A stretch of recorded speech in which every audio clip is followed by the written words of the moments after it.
السلام عليكم متابعي قناة النيل. إذا إخواني، طليقة أشرف حكيمي تحت الصدمة. إلى التفاصيل.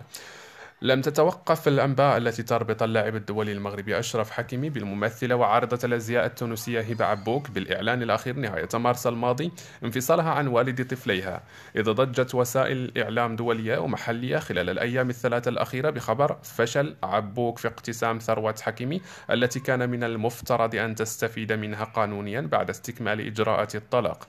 وقالت صحيفة ماركا الرياضية الإسبانية واسعة الانتشار إن هبة عبوك تعرضت لانتكاسة غير متوقعة في طلاقها من أشرف حكيمي الذي وصفته بأشهر انفصال هذا العام، مشيرة إلى أن الطليقة لن تحصل على جزء من ثروة طليقها.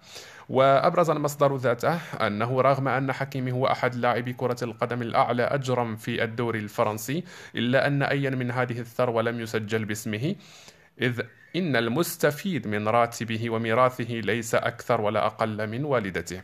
وأكدت الصحيفة الرياضية أنه منذ سنوات عدة تتوصل والدة حكيمي براتبه عوضا عنه، ما يعني أكثر من 1,000,000 يورو يتلقاها الدولي المغربي شهريا من الفريق الفرنسي باريس سان جيرمان، تذهب مباشرة إلى الحساب المصرفي لوالدته. رغم أن الأخبار أثارت ضجة في إسبانيا وفرنسا والمغرب، إلا أنه من المعروف أيضا أن عبوك ليست في وضع تحتاج إلى جزء من ثروة زوجها السابق لتتمكن من العيش، لأنها شخصية معروفة أيضا.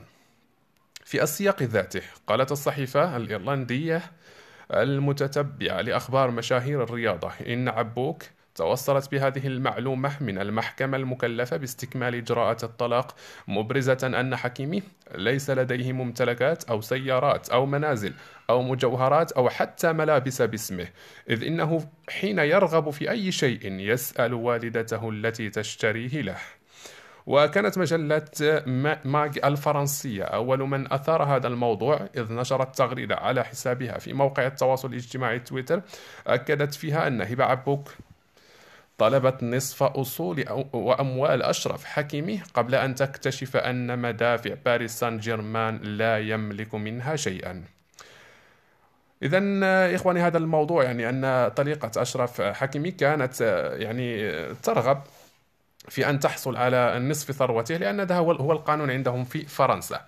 لكن اكتشفت في الأخير أن هذه الأموال التي يتلقاها هذا اللاعب المغربي كلها تمر مباشرة إلى حساب والدته، وأنه لا يملك شيئا.